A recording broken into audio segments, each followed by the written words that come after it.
نحمده ونصلي ونسلم على رسوله الكريم اما بعد فاعوذ بالله من الشيطان الرجيم بسم الله الرحمن الرحيم وحاجه قومه قال أتحاجوني في الله وقد هدان ولا أخاف ما تشركون به إلا أن يشاء ربي شيئا وسع ربي كل شيء علما أفلا تتذكرون۔ اور ان کی قوم ان سے جھگڑنے لگی۔ ابراہیم علیہ السلام نے فرمایا، کیا تم اللہ کے بارے میں مجھ سے جھگڑتے ہو، حالانکہ وہ تو مجھے ہدایت عطا فرما چکا اور مجھے ان کا کوئی ڈر نہیں جنہیں تم شریک بتاتے ہو، البتہ یہ کہ میرا رب کوئی بات چاہے۔ میرے رب کا علم ہر چیز کو محیط ہے، تو کیا تم نصیحت نہیں مانتے؟ جب حضرت ابراہیم علیہ السلام نے اعلان حق فرمایا، جھوٹے معبودوں کا رد کیا اور اللہ کی توحید کو بیان فرمانا شروع کیا، تو آپ کی قوم آپ سے جھگڑنے لگ گئی اور کہنے لگی، اے ابراہیم ان بتوں سے ڈرو، یعنی جن بتوں کو انہوں نے اپنے ہاتھ سے بنایا تھا تو ان سے اللہ کے نبی کو ڈرا رہے ہیں۔ کہنے لگے کہ ان سے ڈرو، انہیں برا کہنے سے خوف کھاؤ، کہیں یہ آپ کو کچھ نقصان نہ پہنچ جائے۔ اسی طرح کے آج بھی ایسے جھوٹے وہ پیر بنے ہوئے اور ایسے جھوٹے لوگ معاشرے میں ہیں کہ جو لوگوں کو ڈراتے ہیں، جو دین کے خلاف کام کر رہے ہوتے ہیں، جب ان کو ٹوکا جائے تو آج بھی ایسے وہ ناراض ہو جائیں گے تو وہ ڈراتے ہیں۔ ایسے ہی ان کی قوم نے حضرت ابراہیم علیہ السلام کو بت سے ڈرانے لگے، کہنے لگے کہیں آپ کو کچھ نقصان نہ پہنچ جائے۔ ان کے جواب میں حضرت ابراہیم علیہ السلام نے کتنا خوبصورت جواب ارشاد فرمایا سب سے پہلے، کیا تم اللہ کے بارے میں مجھ سے جھگڑتے ہو، حالانکہ وہ تو مجھے اپنی توحید اور معرفت کی ہدایت عطا فرما چکا اور مجھے ان بتوں کا کوئی ڈر نہیں جنہیں تم اللہ کا شریک بتاتے ہو، کیونکہ یہ بت بے جان ہیں، یہ نہ نقصان دے سکتے ہیں نہ نفع پہنچا سکتے ہیں، ان سے کیا ڈرنا۔ اور فرمایا کہ مجھے کوئی نقصان نہیں پہنچ سکتا، ساتھ یہ بھی بتا دیا سوائے اس کے کہ میرے رب کے چاہنے سے، اگر میرا رب چاہے مجھے کوئی نقصان پہنچے تو فرمایا وہ ہو سکتی ہے، کیونکہ میرے رب جو ہے وہ قادر مطلق ہے، نہ کہ یہ تمہارے یہ جو بت ہیں ان کے چاہنے سے کچھ ہوگا، جو کچھ ہوگا میرے رب کے چاہنے سے ہوگا۔ سبحان اللہ۔ مفسرین فرماتے ہیں حضرت ابراہیم علیہ السلام نے ایسے خطرناک موقع پر بھی اپنے ایمان کو نہ چھپایا، بلکہ اپنے ایمان کا اعلان اپنی قوم کے سامنے فرمایا، اور اس سے یہ پتہ چلا کہ اللہ کے نبی کے دل میں مخلوق کی کوئی ہیبت نہیں آ سکتی اور انہیں اپنے فرض کی ادائیگی سے روک نہیں سکتی۔ تو پتہ چلا اللہ کا نبی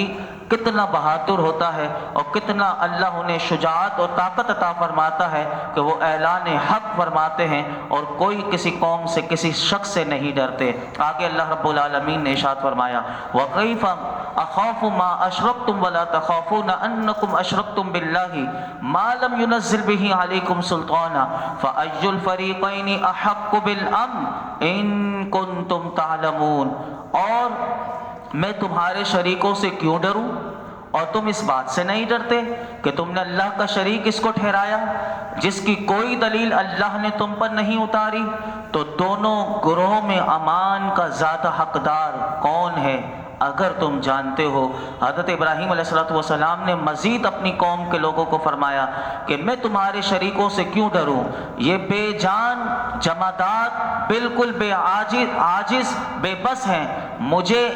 ڈرانے کے بجائے تمہیں ڈرنا چاہیے، مجھے نہیں ڈرانا چاہیے بلکہ تمہیں ڈرنا چاہیے۔ کس بات سے؟ اس بات سے کہ تم ان بتوں کو اللہ کا شریک ٹھہراتے ہو اور جن کے شریک ٹھہرانے کی تمہارے پاس کوئی دلیل نہیں۔ اس بات کو سامنے رکھ کر تم غور کرو کہ امن کا مستحق کون ہے، وہ مومن کہ جس کے پاس اپنے عقیدے کی حقانیت کے دلائل ہیں، یا وہ مشرک ان کا مستحق ہے، امن کا مستحق ہے کہ جس کے پاس اس کے عقیدے کی کوئی معقول اور قابل قبول دلیل نہیں ہے۔ کتنا زبردست جواب آپ نے اپنی قوم کو بتایا۔ آگے ارشاد فرمایا الذین آمنوا ولم یلبسوا ایمانہم بظلم اولئک لہم الامن وہم مہتدون، وہ جو ایمان لائے اور اپنے ایمان میں شرک کو نہ ملایا تو انہی کے لیے امان ہے اور یہی ہدایت یافتہ ہیں۔ حضرت عبداللہ بن مسعود رضی اللہ تعالی عنہ فرماتے ہیں کہ جب یہ والی آیت کریمہ نازل ہوئی تو صحابہ کرام بہت پریشان ہوئے اور انہوں نے رسول اللہ صلی اللہ علیہ وسلم کی خدمت میں عرض کی، ہم میں سے کون ایسا ہے کہ جو اپنی جان پر ظلم نہیں کرتا؟ تو رسول اللہ صلی اللہ علیہ وسلم نے ارشاد فرمایا اس سے مراد یہ نہیں بلکہ اس سے مراد شرک ہے۔ کیا تم نے وہ بات نہیں سنی اے میرے صحابہ کہ حضرت لقمان علیہ السلام نے اپنے بیٹے کو نصیحت کرتے ہوئے کہی تھی، اے میرے بیٹے اللہ کا شریک کسی کو بھی نہ کرنا کیونکہ شرک بڑا ظلم ہے۔ تو یہاں جو ظلم فرمایا گیا اس سے مراد شرک ہے۔ تو یہ میرے آقا علیہ السلام نے اس آیت کی وضاحت کر دی۔ آگے اللہ رب العالمین نے ارشاد فرمایا وَتِلْكَ حُجَّتُنَا آتَيْنَاهَا إِبْرَاهِيمَ عَلَى قَوْمِهِ نَرْفَعُ دَرَجَاتٍ مَّن نَّشَاءُ إِنَّ رَبَّكَ حَكِيمٌ عَلِيمٌ، اور یہ ہماری مضبوط دلیل ہے جو ہم نے ابراہیم کو اس کی قوم کے مقابلے میں عطا فرمائی، ہم جس کے چاہتے ہیں درجات بلند کر دیتے ہیں، بے شک تمہارا رب حکمت والا علم والا ہے۔ اس آیت کا خلاصہ علماء نے یہ فرمایا کہ حضرت ابراہیم علیہ السلام نے اپنی قوم کے سامنے جو پیچھے کل آپ سن چکے تھے کہ سورج کو چاند اور ستاروں کے ذریعے جو آپ نے دلائل بیان فرمائے تھے، اللہ فرماتا ہے کہ وہ سب دلائل ہم نے انہیں عطا فرمائے تھے۔ اس سے یہ بھی معلوم ہوا، علماء فرماتے ہیں کہ آپ نے جو کہا تھا سورج چاند کو رب کہا تھا تو علماء کہتے ہیں معاذ اللہ بطور شرک کے نہیں کہا تھا بلکہ بطور دلیل قوم کے سامنے آپ نے فرمایا تھا، اور دلیل کے طور پر اس چاند کی طرف اشارہ کر کے کہا تھا، اس سورج کی طرف، ان ستاروں کی طرف، کیا یہ میرے رب ہیں؟ تو کئی اس سے یہ نہ سمجھے کہ آپ نے بھی شرک کیا تھا، تو علماء نے اس کی بھی وضاحت کر دی۔ اور اسی آیت میں اللہ نے فرمایا نرفع درجات من نشاء، کہ ہم جس کے چاہتے ہیں علم، عقل، فہم اور فضیلت کے ساتھ درجات کو بلند کر دیتے ہیں۔ اور جیسا کہ ہم نے حضرت ابراہیم علیہ السلام کے درجات کو کیسے بلند کیا، تو علماء کہتے ہیں دنیا میں علم و حکمت اور نبوت کے ساتھ آپ کے درجے کو بلند کیا، اور آخرت میں قرب اور ثواب کے ساتھ آپ کے درجے اللہ رب العالمین نے بلند فرمائے۔ اب جو 4 آیات آئیں گی اس میں 18 انبیاء کا اللہ رب العالمین نے ذکر فرمایا۔ اب بڑا توجہ کے ساتھ کہ 18 نبیوں کے نام ایک ساتھ ان 4 آیات میں آئے۔ فرمایا وَوَهَبْنَا لَهُ إِسْحَاقَ وَيَعْقُوبَ كُلًّا هَدَيْنَا وَنُوحًا هَدَيْنَا مِن قَبْلُ وَمِن ذُرِّيَّتِهِ دَاوُودَ وَسُلَيْمَانَ وَأَيُّوبَ وَيُوسُفَ وَمُوسَى وَهَارُونَ وَكَذَلِكَ نَجْزِي الْمُحْسِنِينَ وَزَكَرِيَّا وَيَحْيَى وَعِيسَى وَإِلْيَاسَ كُلٌّ مِّنَ الصَّالِحِينَ وَإِسْمَاعِيلَ وَالْيَسَعَ وَيُونُسَ وَلُوطًا وَكُلًّا فَضَّلْنَا عَلَى الْعَالَمِينَ وَمِنْ آبَائِهِمْ وَذُرِّيَّاتِهِمْ وَإِخْوَانِهِمْ وَاجْتَبَيْنَاهُمْ وَهَدَيْنَاهُمْ إِلَى صِرَاطٍ مُسْتَقِيمٍ، ہم نے انہیں اسحاق اور یعقوب عطا کیے، ان سب کو ہم نے ہدایت دی، اور ان سے پہلے نوح کو ہدایت دی، اور اس کی اولاد میں سے داؤد اور سلیمان اور ایوب اور یوسف اور موسیٰ اور ہارون کو ہدایت عطا فرمائی، اور ایسا ہی ہم نیک لوگوں کو بدلہ دیتے ہیں، اور زکریا اور یحییٰ اور عیسیٰ اور الیاس کو ہدایت یافتہ بنایا، یہ سب ہمارے خاص بندوں میں سے ہیں۔ اور فرمایا اور اسماعیل اور یسع اور یونس اور لوط کو ہدایت دی، اور ہم نے سب کو تمام جہان والوں پر فضیلت عطا فرمائی، اور ان کے باپ دادا اور ان کی اولاد اور ان کے بھائیوں میں سے بھی بعض کو ہدایت دی، اور ہم نے انہیں چن لیا اور ہم نے انہیں سیدھے راستے کی طرف ہدایت دی۔ شروع کی جو 2 آیات میں نے آپ کے سامنے رکھی، اس میں علماء فرماتے ہیں کہ حضرت ابراہیم علیہ السلام سے پہلے حضرت نوح علیہ السلام کی ہدایت کا تذکرہ کیا گیا، اور اس کے ساتھ حضرت ابراہیم علیہ السلام کی اولاد مبارک کا تذکرہ کیا، جن اسماء کریمہ کہ ابھی آپ نے سنے آیات میں بیان ہوئے، یہ سب حضرت ابراہیم علیہ السلام کی اولاد میں سے ہیں، اور یہ سب کے سب نبی ہوئے۔ اسی طرح اس کی تفسیر میں علماء یہ بھی فرماتے ہیں، ان 2 آیتوں میں ابو حیان محمد یوسف اندلسی رحمۃ اللہ علیہ فرماتے ہیں کہ حضرت ابراہیم علیہ السلام چونکہ حضرت نوح علیہ السلام کی اولاد میں سے ہیں، اس لیے شرف نبوت ان دونوں کی اولاد میں ہونا صادق آیا۔ اور علماء کہتے ہیں اس سے یہ بھی پتہ چلا کہ قادیانی نبی ہرگز نہیں ہو سکتا، کیونکہ قادیانی اگر نبی ہوتا تو اسے حضرت ابراہیم علیہ السلام کی اولاد میں سے ہونا پڑتا، یعنی یہ بھی اس کا رد ہو گیا کہ قادیانی جو اپنے جھوٹے اس کو مرزا کو نبی کہتے ہیں، تو ان آیات سے اس کا بھی رد ہو گیا کہ نبی سارے حضرت ابراہیم علیہ السلام کی اولاد میں سے آئے۔ اور اسی طرح اللہ رب العالمین نے اس پوری آیت میں جو 18 انبیاء کا تذکرہ کیا، ان کی جو ترتیب آیت میں موجود ہے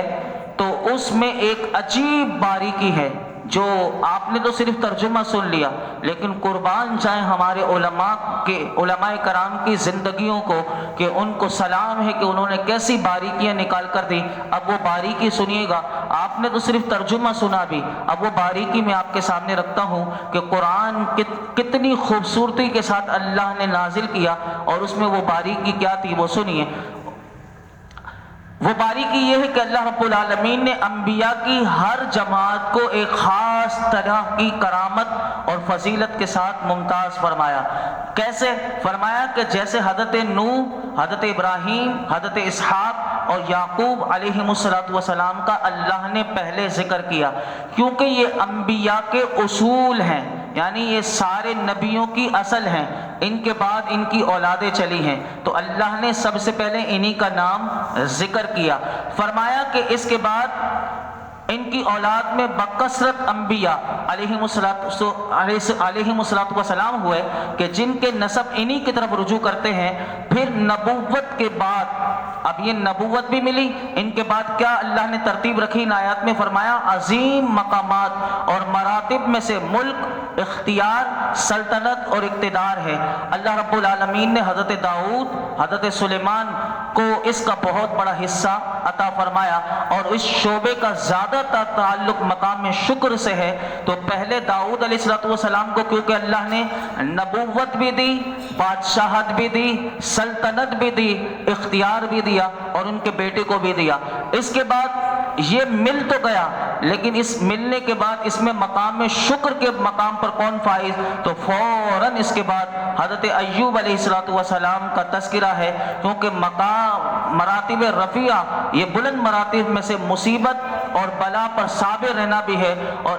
حضرت ایوب علیہ السلام کو اللہ رب العالمین نے اس مرتبے کے ساتھ ممتاز فرمایا۔ یعنی ترتیب دیکھیں، علماء فرماتے ہیں اللہ نے جو ذکر کیا تو کس طریقے سے کہ مقام شکر میں وہ نبی آ گئے، داؤد علیہ السلام اور حضرت سلیمان علیہ السلام، اور اس کے بعد کیونکہ بلا اور مصیبت بھی آئی نبی پر، وہ حضرت ایوب علیہ السلام پر سب سے زیادہ آئی، تو اللہ نے ان کے مرتبے کا ان کو الگ سے ممتاز کر کے ذکر کیا۔ پھر ملک بھی دیا اور صبر بھی کیا۔ وہ کون ہے؟ تو اس کے فوراً بعد حضرت یوسف علیہ السلام کا تذکرہ کیا، کیونکہ حضرت یوسف علیہ السلام کو چھوٹی سی عمر میں ان کے بھائیوں نے کنویں میں ڈال دیا تھا، اور وہ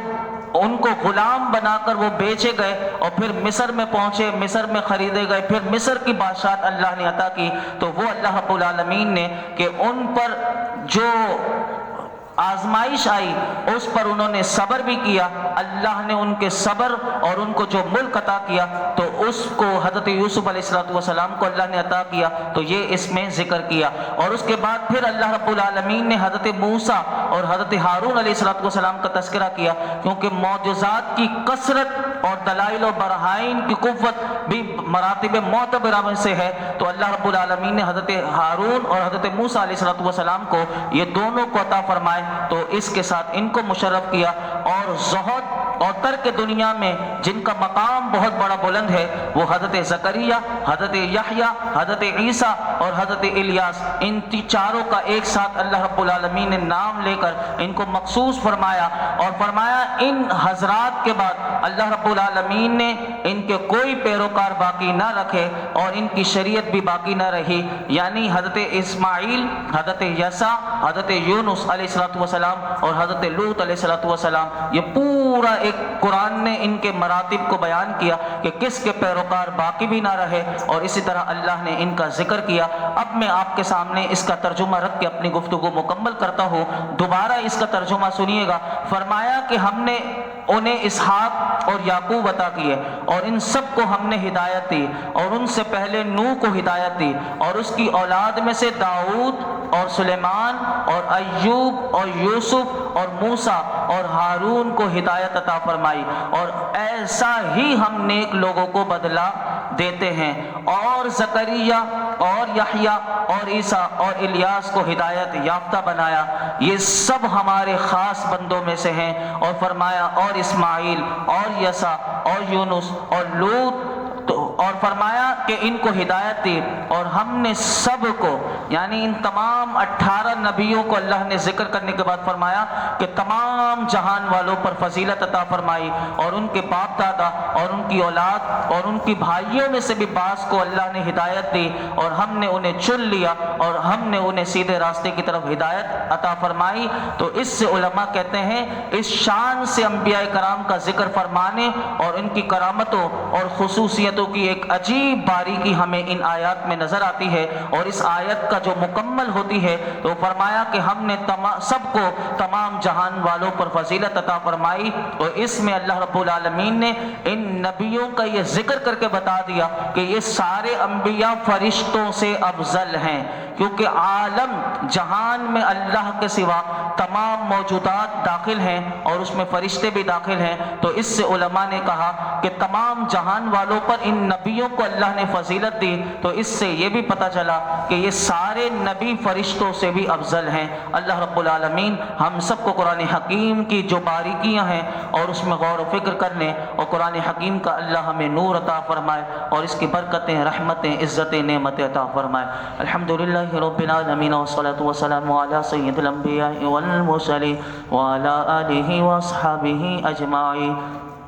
اللهم ربنا آتنا في الدنيا حسنة وفي الآخرة حسنة وقنا عذاب النار۔ یا رب العالمین، یا ارحم الراحمین، جو کچھ ہم نے سنا مولا کریم اس میں کوئی غلطی کوتاہی ہو معاف فرما، اپنی بارگاہ میں شرف قبولیت عطا فرما، ہمیں صحیح معنوں میں قرآن حکیم کو سمجھنے سمجھانے کی توفیق عطا فرما، ہمیں اس پر عمل کا جذبہ عطا فرما، ہمیں قرآن حکیم کی تلاوت کی توفیق نصیب فرما، ہمیں شب و روز اس کی تلاوت کرتے ہوئے اے اللہ موت کی آخری ہچکی تک ہمیں قرآن حکیم کی تلاوت کی توفیق نصیب فرما، اس کے ساتھ وابستگی عطا فرما، اس کو سمجھنے اور اس پر عمل کرنے کی توفیق عطا فرما، ہماری زندگیوں کو نور قرآن سے منور کر دے، ہمیں قرآن کی معرفت دے دے، قرآن کی صحیح سمجھ دے دے، قرآن کا فہم عطا فرما، قرآن میں غور و فکر کرنے والا بنا دے۔ اس قرآن کی برکت سے اللہ ہماری ساری مشکلات، ساری پریشانیاں، بیماریاں، دکھ تکلیف، قرض داریاں مولا کریم سب کو دور فرما دے۔ اے رب کریم، درس قرآن میں یہ جتنے حاضرین موجود ہیں ان سب کی خالی جولیوں کو، دامنوں کو مرادوں سے بھر دے۔ وصلی اللہ تعالی علی خیر خلقہ محمد وعلی آلہ واصحابہ۔